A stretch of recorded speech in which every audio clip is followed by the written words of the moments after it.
What it is, you guys, it is your girl Cadillac. Yes, I'm Cadillac Dixon. I'm the Drama Like Prison Wife. I'm the legally blind artist that is rapping and painting for justice. Hoping, girl, because you got to hold your breath for justice. To see justice before all face to bleak. Yes, it's your girl Cadillac. Anyways, guys, I'm coming through today, October the 31st. The last 15 minutes, we about to be in November. November 1st is upon us, right? So, before I started this video, I'm sorry. This is continuation from the video I started before work. Before work, I was telling you my personal story with having to be a single mother on food stamps, on EBT. And it kind of cut off where I was saying that, and actually, I'll eventually link the first part in the description box. If not, just scroll. It's right before this video. But I was saying that people are like, but what about those that get EBT? Like, they get the large amounts of EBT. And I'm like, those are usually people that have larger families. There's multiple people in the family and they are feeding multiple people. It's not just one person or two people, right? And then you got those that are single and are disabled and things like that. Like myself, they were only giving me $30. I got $30 a month. Now, when I was a single mother, I used to get like 200 and something like that. Sometimes, I think when I first lost my job and went all the way down to like nothing, and I was also getting a cash advance, they give you $100 a month. That's how much they were giving me for, not cash advance, I'm sorry, cash assistance, right? It was $100 a month. Girl, what could I do with that? And when you're getting cash assistance, they also make you volunteer at the place, or you had to take like some type of classes, but they weren't really like classes that you learn too much alleged from.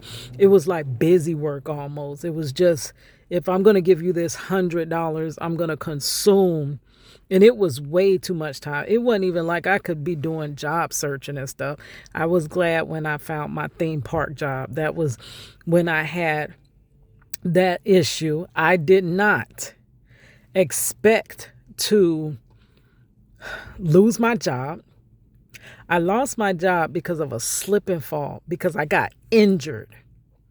And I went from having 401k, from having stock in the company, from being built up to making a good salary, to having vacation, having health care. Yes, they tie your health care in allegedly with your job so that you kind of stuck to that goddamn job allegedly.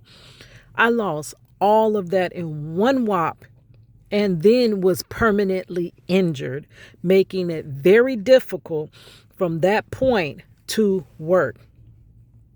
In my early 30s, and I had a child that was only 12 years old.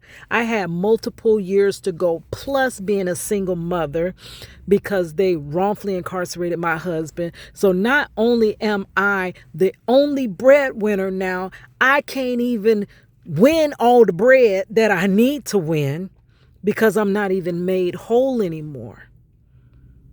And then they got over on me and called me in between the week that my mother passed from an outpatient surgery, allegedly, from negligence, to tell me I'm not getting a dime for being permanently injured, allegedly, right? So that was my setup in my life at that time, going from all of that to losing everything to starting over at 30, 32. starting to completely over. I have built myself up some from 20, right? And what I realize is in these jobs, when you lose that job, you lose that whole status. It's not like you find another job and you start over at that spot. I didn't even know what minimum wage was. Baby, I found out quickly. And that's when I was getting $100 cash assistance, which it assisted in what? And then they gave me some gas cards and food stamps. Now, the food stamps was the biggest attribute because then at least I didn't have to worry about how I'm going to feed my child and myself. At least that part. So back then, as a single mother, I did get the most, but then I started seeing that it declined. It started declining until I was getting like 2 something and then 1 something as she got older, right? But still being a disabled person that works, I only get, and I can't even work my full shifts, y'all. Y'all don't understand. I am freaking struggling from this permanent injury. And then when you're injured and injuries set in, they get worse over time. Arthritis starts to set into your body. Your body starts to not be able to move and work. And almost in this society, when you're not able to work, it's almost like just discard them. Get them out of here. They're worth nothing. That's allegedly how you feel as a disabled worker, right? And definitely people that work with you may not always get it. So you're getting heck for being disabled, but you have to work, right? So I'm in this stuck position right here, having to work, which October, the last day of October, is Disabled Workers Month, Awareness Month, right? It is very difficult. I can't even work full shifts like I need to keep up with this inflation that I can't keep up with. I work a reduced schedule. They have to modify my job responsibilities because I am disabled. I cannot do everything, right? So to keep up with the inflation, really I need to add a second job and a 1.5, 2 jobs, right? I really need to be working 3 jobs, but for those that's out there working 3 jobs, I can't even physically do it. So if it comes to a point where I can't no longer, and I barely, it be the grace of God that I barely pulled through on my one job. And many times I get paid and I'm in the hole already. I know y'all know that, how that is, right? Because many of us are going through this. But what if it got so bad that I couldn't even afford, and thank God, see, God got me set up good, and it's only him that I'm still surviving. I get a free meal every day at work. There are many workers that don't get a free meal. Baby, sometimes that's my meal. Like I eat half now and half later. That might be my whole day's, of nutrition, honestly. Like literally. But there may not be people that fortunate, right? And so what happens when everything is so high and this one job is not enough? There could be people in that situation, because I'm sure I'm not a unicorn. I'm sure there's someone out there just like me in the same situation. That's why I love social media, because we can actually converse and you can see that you are not alone. But that was at least a safety net to where the person could actually eat. You got people that were coming home from jail that would receive food stamps. Do you know it's not that? And I know here you come with your holier than thou and your, oh, let me judge because they shouldn't have never did. They shouldn't have never did. Let me get to it before you can comment it. They shouldn't have never did what they did. They shouldn't have never. So you get out of prison, allegedly, or jail eating allegedly not for human food. You know, we just did that video, right? And now you finally home. You're trying to reintegrate where it is not even designed for you to reintegrate into society, but you don't want to go back to prison, right? So you're trying to do the best you can. You're trying to find a job. The pressure is on. You had all these stories of when you got out of jail, right? Now you out of jail. Now it's showtime. And things ain't coming as fast as you thought. Many jobs you might be able to get, you might can't get because now you have a felony or you have whatever on your record now. You can't hardly find you a place to stay because of that felony, because they don't make it easy for you to reintegrate back into society. But at least you can eat, right? And at least you eating is preventing you from going out there and doing something else to somebody. Because if you can't eat, Tupac even said that. He said, man, my stomach hurting. That analogy when he was like, he knocking on the door and you come calmly and they crack the door open and you see, oh, they up in there eating. They got food. And you come in and you're like, I'm kind of hungry. Now, I don't know how he said it exactly, but I'm giving you the analogy. I'm hungry. Can you help us? And they kind of closed the door in their face, right? In his face.